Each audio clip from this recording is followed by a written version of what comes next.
Mes chers amis, bonjour. Alors j'espère vraiment que vous suivrez cette vidéo jusqu'au bout, car c'est sans conteste la plus importante. Alors quand je dis la plus importante, pas plus importante pour moi, mais c'est celle qui déterminera ou non eh bien, la suite de mon combat pour la France, la suite de mon combat pour nos enfants, nos petits-enfants, essayer de leur laisser autre chose que ce que notre gouvernement et les institutions européennes ont prévu.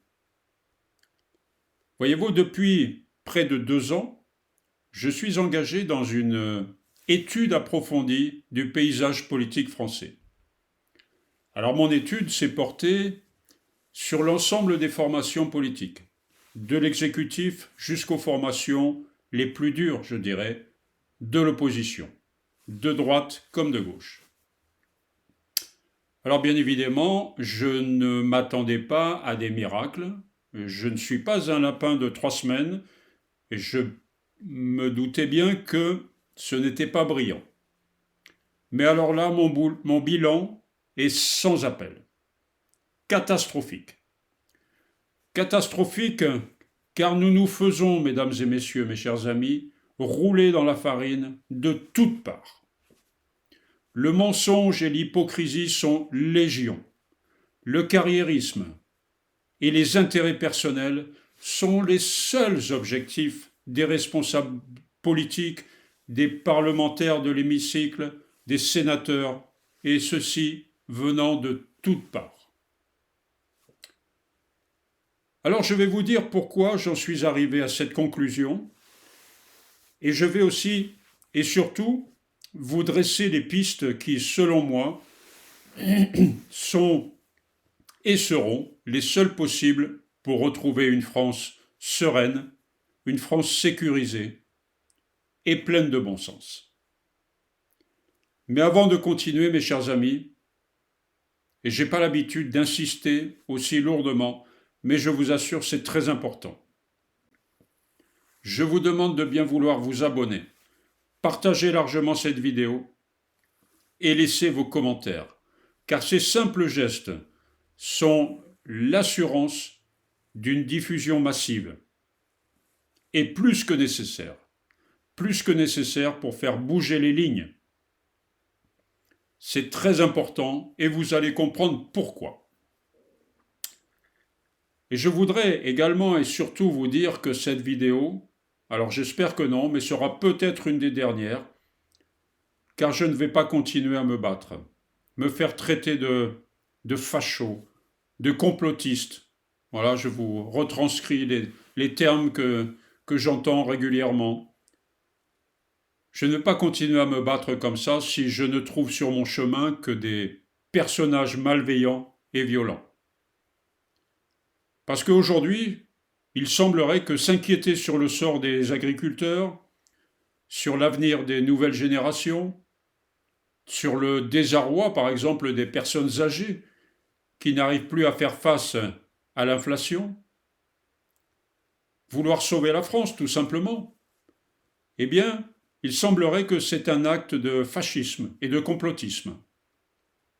Alors je rappellerai à ces braves gens qui s'adonnent à l'insulte, je leur rappellerai tout de même que le terme fasciste est simplement issu d'un régime autoritaire organisé par Mussolini durant la Seconde Guerre mondiale. Donc me semble-t-il opposé à des idées de bienveillance que je prône au quotidien.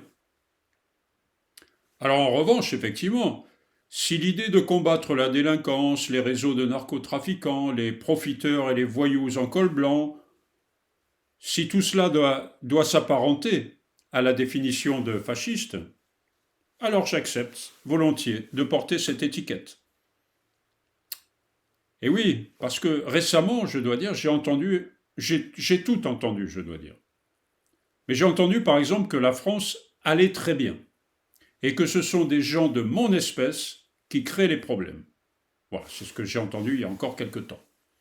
Un autre m'a jeté un flyer au visage en me disant qu'il se foutait royalement des futures générations.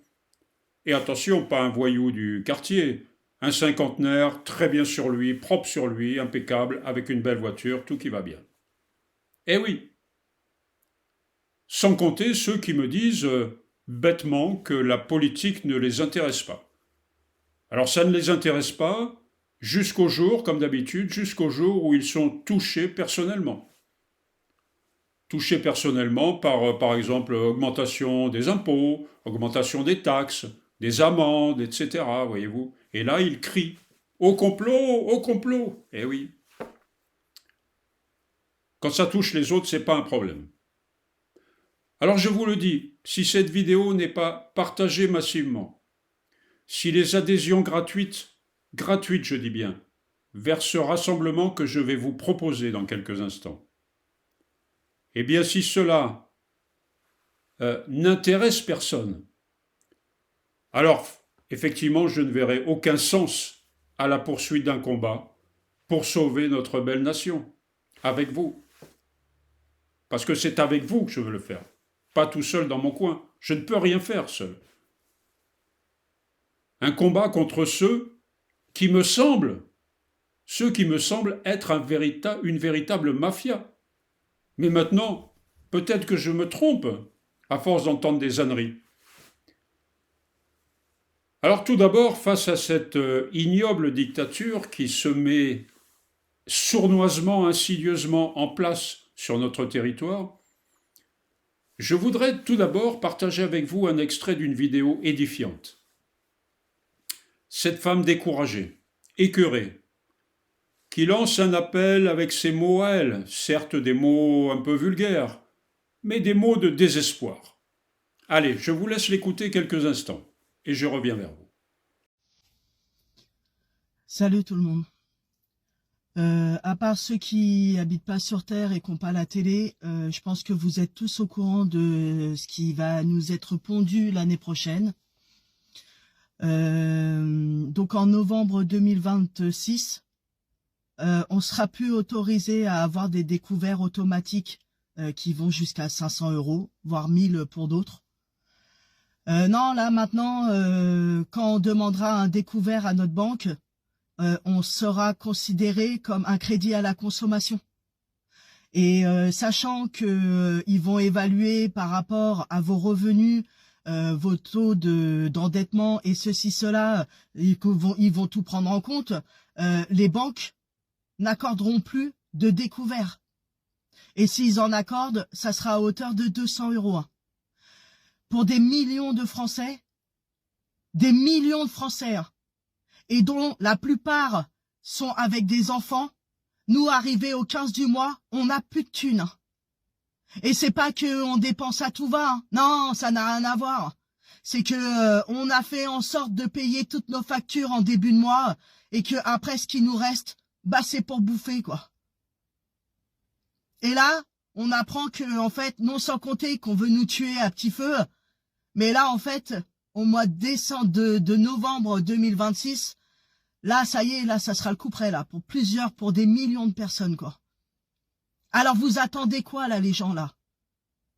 Qu'est-ce que vous attendez exactement? Parce que là, vous vous levez le matin, là, pour aller travailler, pour filer votre argent à l'État, là.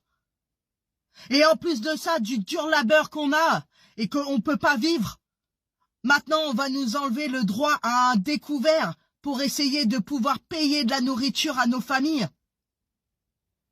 Et on va faire comment quand on sera à découvert? Et que personne ne voudra nous accorder 200 ou 300 ou 400 €, là. On va faire comment? Il y a combien de personnes qui vont se foutre en l'air, là, maintenant? Et les élections présidentielles, c'est qu'en 2027. Hein.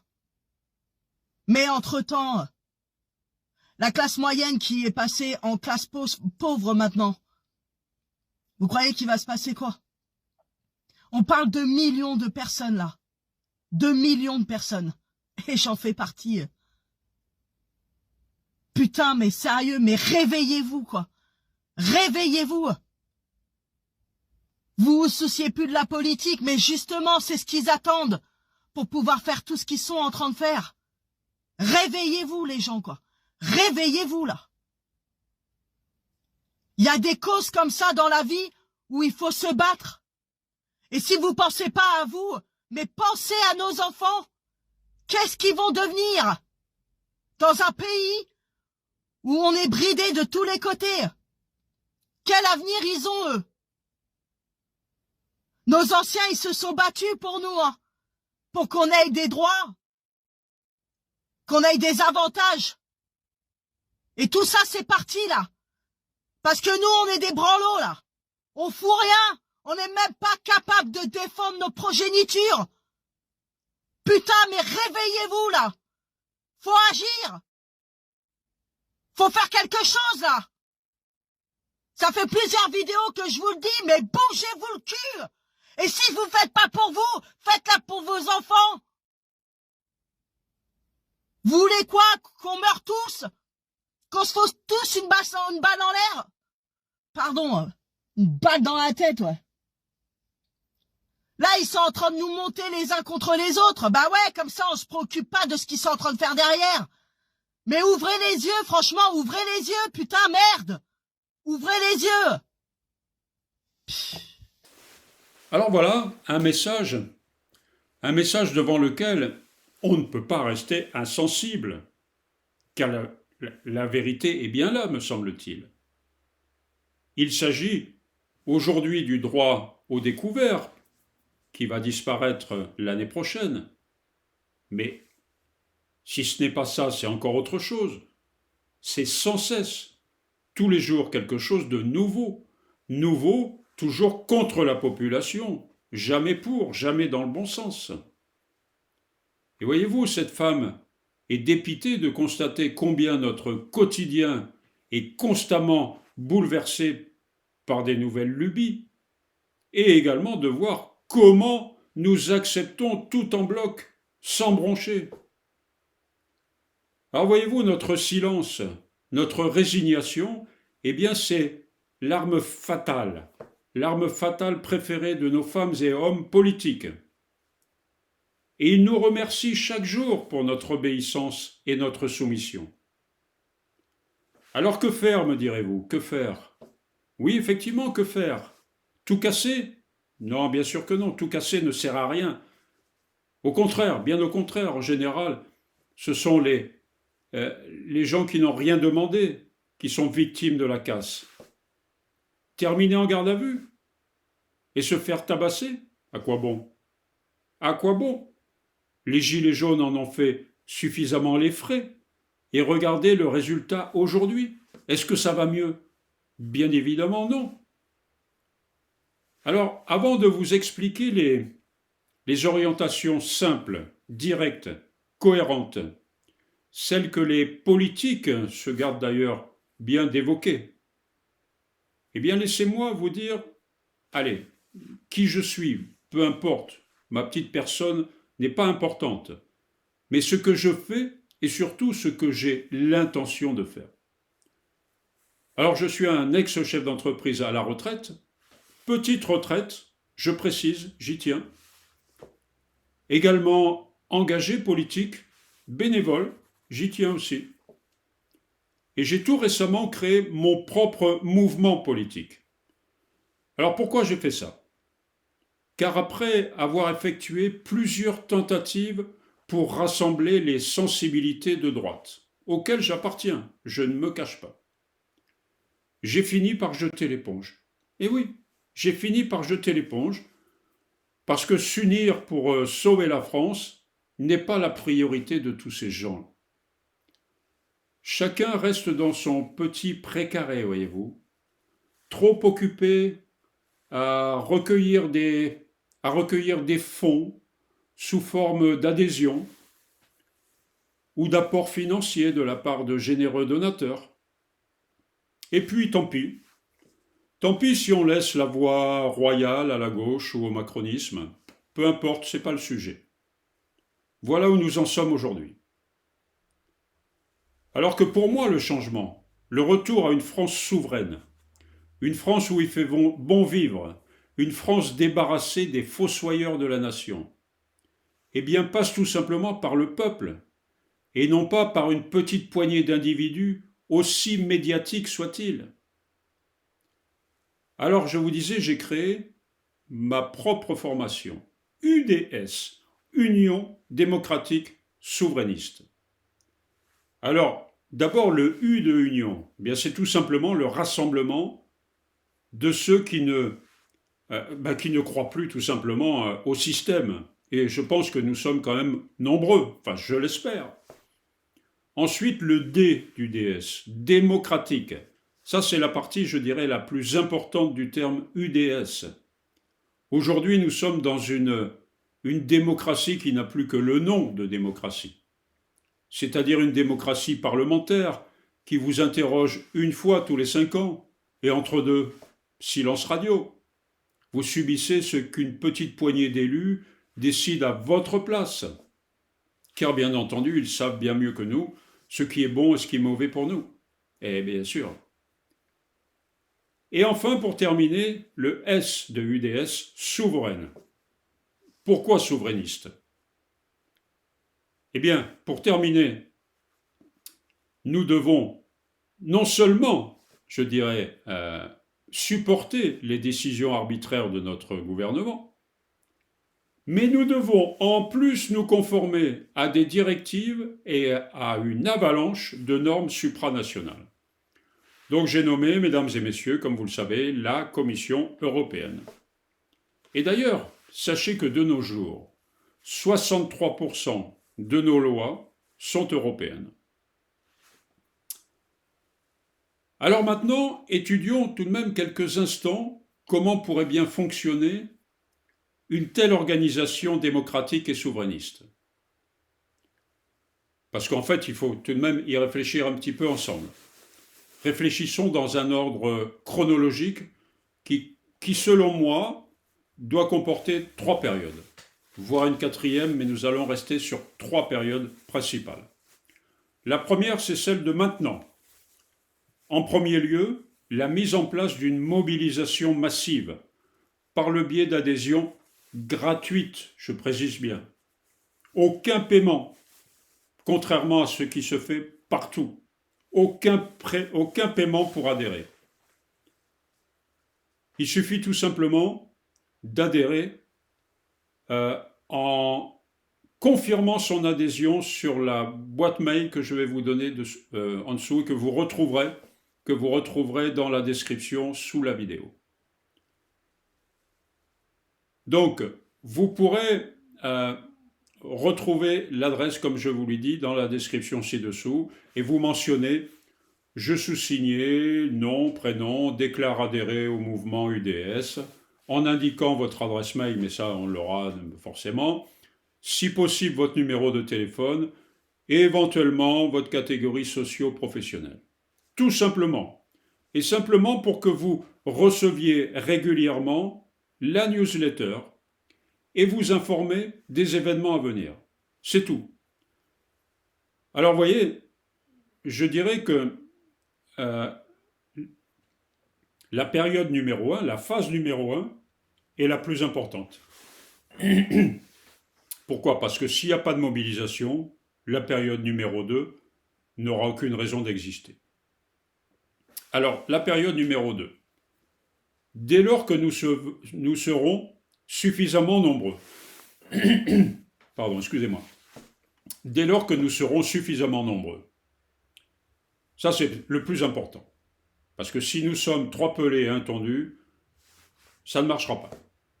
Donc je pense qu'il faut que nous soyons au moins 5000 adhérents, à minima, pour passer à la troisième période. Alors, 5000 adhérents, pourquoi? À minima. Là, nous lancerons les premières rencontres régionales.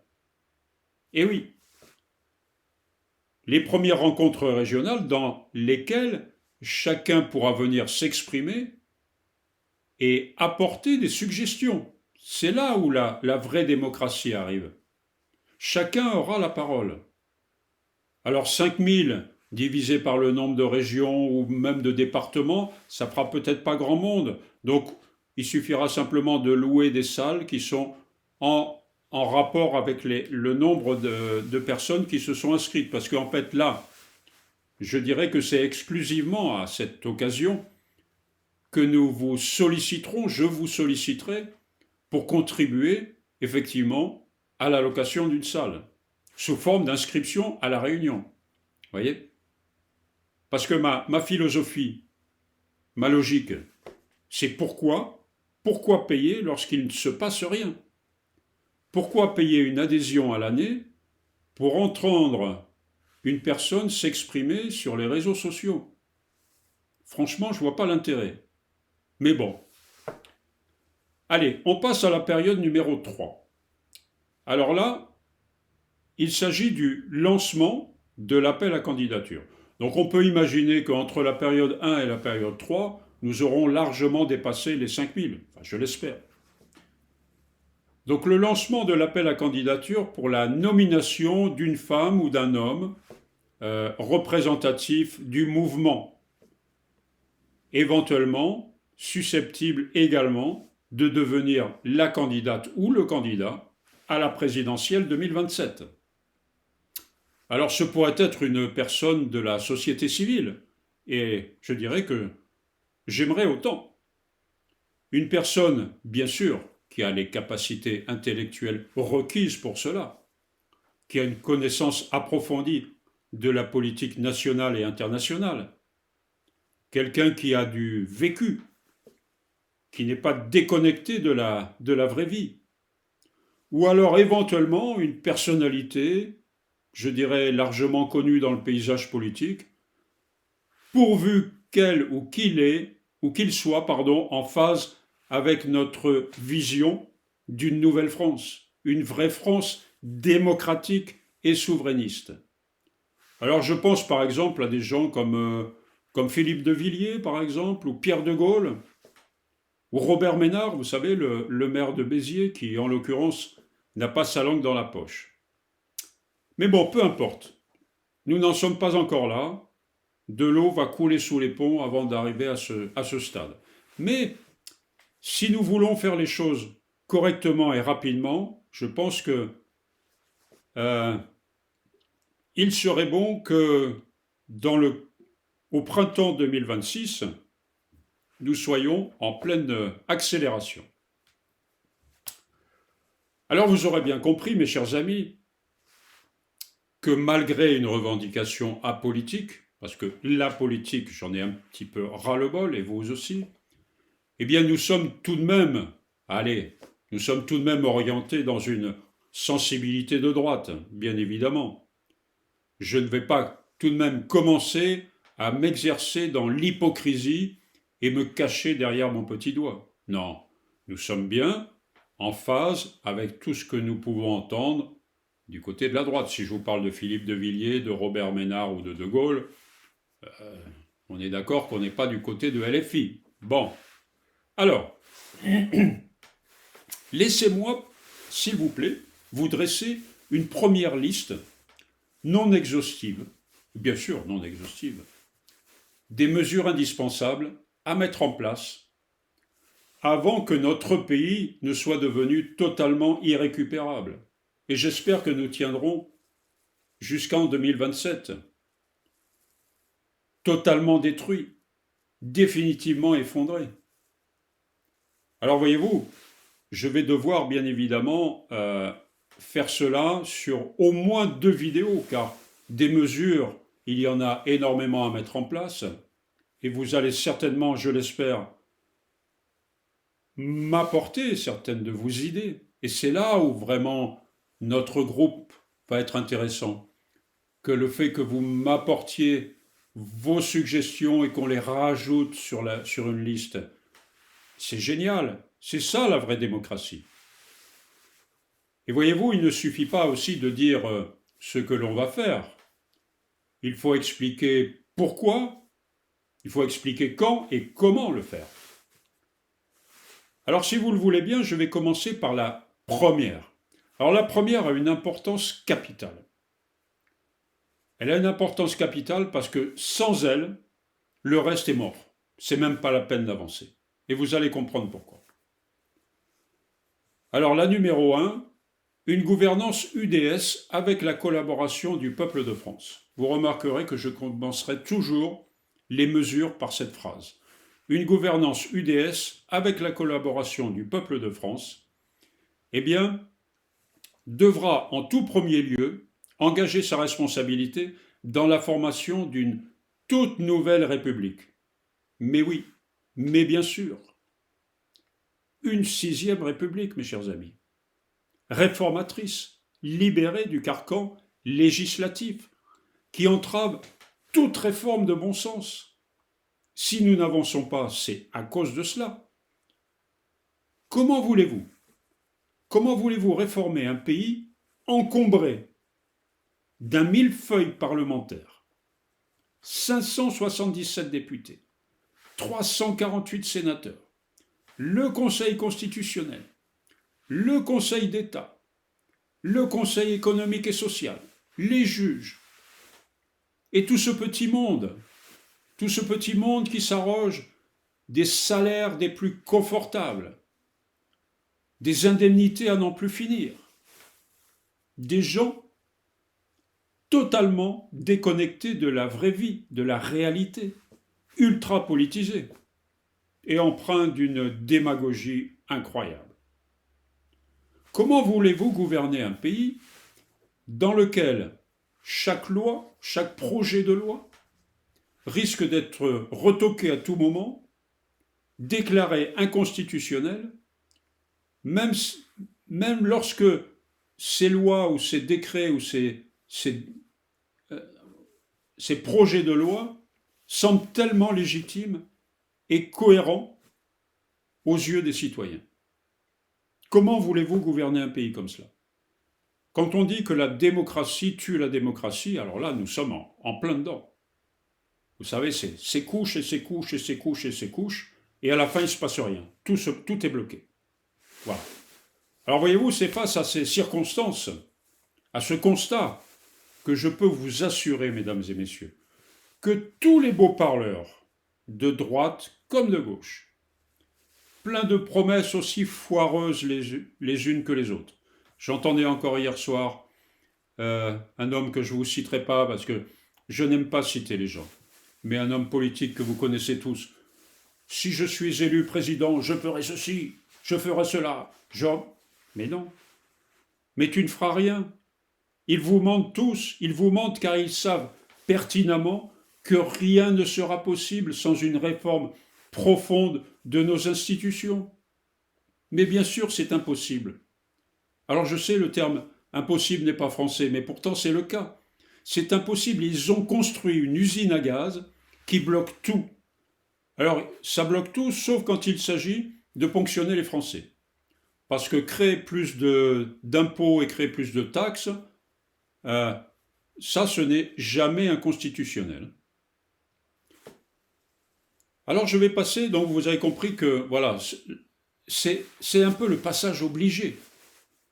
Le changement d'institution, le changement d'une république. On ne peut pas continuer avec la Ve République. Alors, en numéro 2, je recommence avec ma petite phrase « Une gouvernance UDS avec la collaboration du peuple de France devra en second lieu modifier certains articles de la Constitution française du 4 octobre 1958, comme par exemple le texte extrait de l'article 11 qui concerne le référendum. Le texte de l'article 11 de la Constitution que je vais vous lire et qui a permis à Nicolas Sarkozy de nous trahir en toute légalité. Et je pense que vous savez de quoi je parle. Alors, je vais vous lire ce texte. Oui, il est très court, mais bon, vous allez comprendre. Lorsque la proposition de loi n'est pas adoptée par le peuple français, aucune nouvelle proposition de référendum portant sur le même sujet ne peut être présentée avant l'expiration d'un délai de 2 ans suivant la date du scrutin. Aucune nouvelle proposition de référendum. Est-ce que on parle d'autre chose qu'un référendum? Non. À aucun moment, il est écrit que le chef de l'État peut trahir son peuple 2 ans plus tard. On est d'accord? Et pourquoi 2 ans? Si vous n'étiez pas d'accord, comme c'était le cas pour comment dirais-je, la proposition de la Constitution européenne, si vous n'étiez pas d'accord à 55%, comme c'était le cas à l'époque, avec cette fameuse Constitution européenne qu'on était en train de vous présenter, qui vous enferme, qui vous rend totalement servile et qui vous prive d'une partie de vos libertés, pourquoi 2 ans plus tard, vous seriez d'un seul coup d'accord avec ça et vous seriez contraint d'accepter ce que vous aviez refusé 2 ans plus tôt? Et pourtant, Sarkozy l'a fait. Il l'a fait par le biais du traité de Lisbonne. Et voilà. Alors voyez-vous, c'est en ces termes que la souveraineté du peuple de France devra absolument primer sur toute autre autorité. Ça ne veut pas dire à demander aux Françaises et aux Français d'aller aux urnes tous les week-ends, mais lorsque des propositions de loi importantes, régaliennes ou qui touchent la vie des Françaises et des Français, eh bien, leur demander de s'exprimer. Ça me paraît normal et pas changer la donne 1 an ou 2 ans ou 3 ans plus tard. Si les Français ne sont pas d'accord, ils ne sont pas d'accord. On ne revient pas dessus. Alors voyez-vous, l'article 3 de notre Constitution, eh bien lui aussi devra faire l'objet d'une réécriture. Une réécriture qui insistera sur l'importance du référendum d'initiative citoyenne. Et d'ailleurs, pour en revenir à notre fameux traité de Lisbonne, il serait aussi souhaitable que cette trahison, et le terme est approprié, que cette trahison soit dénoncée et que ce traité de Lisbonne, qui nous a été imposé par la voie de la force, par la voie de la trahison du peuple, eh bien soit remis en question par les Français. Voyez-vous? Ça me semble quand même légitime, surtout au regard des procédés exercés à l'époque. C'était une escroquerie. Et aujourd'hui, a fortiori, fort du constat d'hégémonie imposé par la Commission européenne sur les États membres. Nous sommes désormais pieds et poings liés. Nous sommes obligés d'obéir, avoir le petit doigt sur la couture du pantalon en permanence. Mais c'est pas possible.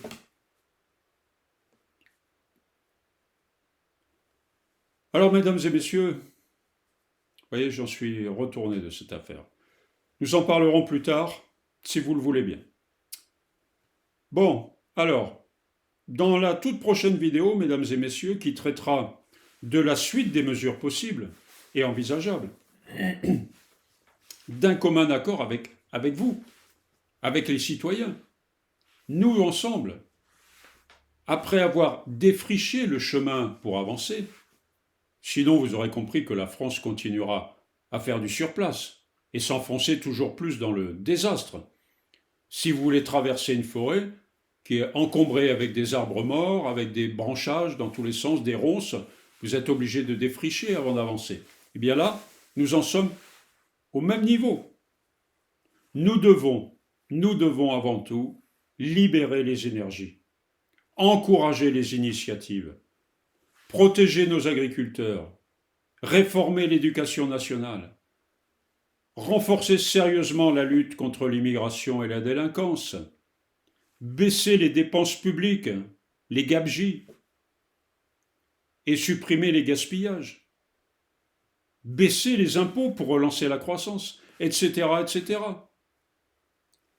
Mais nous pourrons le faire, mesdames et messieurs, seulement lorsque les barrières seront enfin tombées. Regardez aujourd'hui la lutte contre l'immigration. Ne serait-ce que cela. Mais quelle blague! Mais quelle blague, mes amis! Même le placement en rétention administrative est un parcours du combattant. Quand vous n'avez pas le Conseil constitutionnel, vous avez les associations, vous avez les juges, ensuite vous avez la Commission européenne des droits de l'homme. Tout est bloqué par des démagos.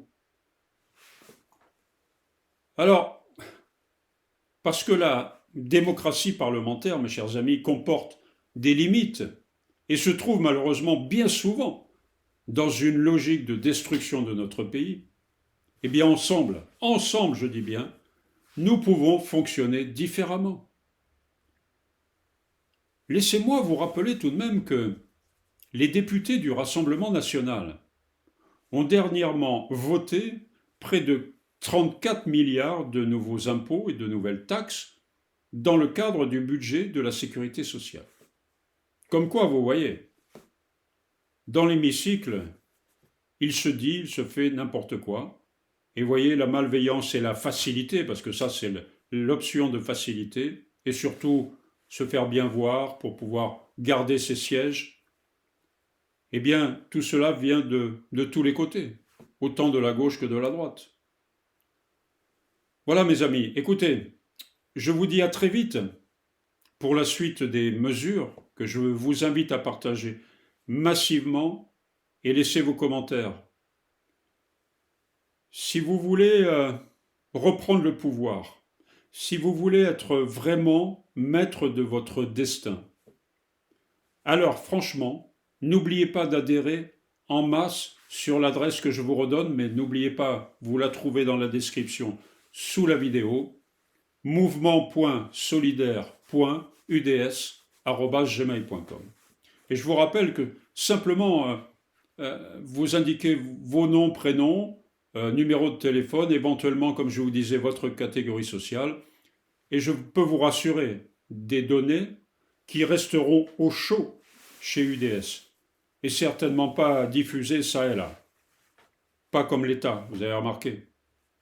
L'État vous demande plein d'informations à votre sujet, et après ça, il y a un petit malin qui rentre dans les programmes, comme ça a été le cas il y a quelques jours au ministère de l'Intérieur, et qui pompe des milliers, voire des millions d'informations. Voilà. Voilà. Nous avons 6 millions de fonctionnaires en France, et on a encore des gens qui sont incapables de tenir ne serait-ce que des informations qu'ils nous ont obligés à leur fournir. Allez, merci beaucoup en tout cas. Prenez soin de vous. J'espère que vous serez nombreux à vous enregistrer sur cette adresse mail. J'espère que vous serez nombreux à le faire parce que pour moi, c'est la seule et dernière solution. Sinon, eh bien, si ensemble, tous ensemble, on s'y met pas une bonne fois pour toutes, eh bien, on n'y arrivera pas. Et on va laisser à nos enfants et à nos petits-enfants, eh bien, un monde catastrophique. Voilà, écoutez. Allez, on va pas, un petit peu avant Noël, on va pas noircir le tableau. Mais bon, je compte sur vous. Allez, merci beaucoup, à bientôt et prenez soin de vous. Au revoir.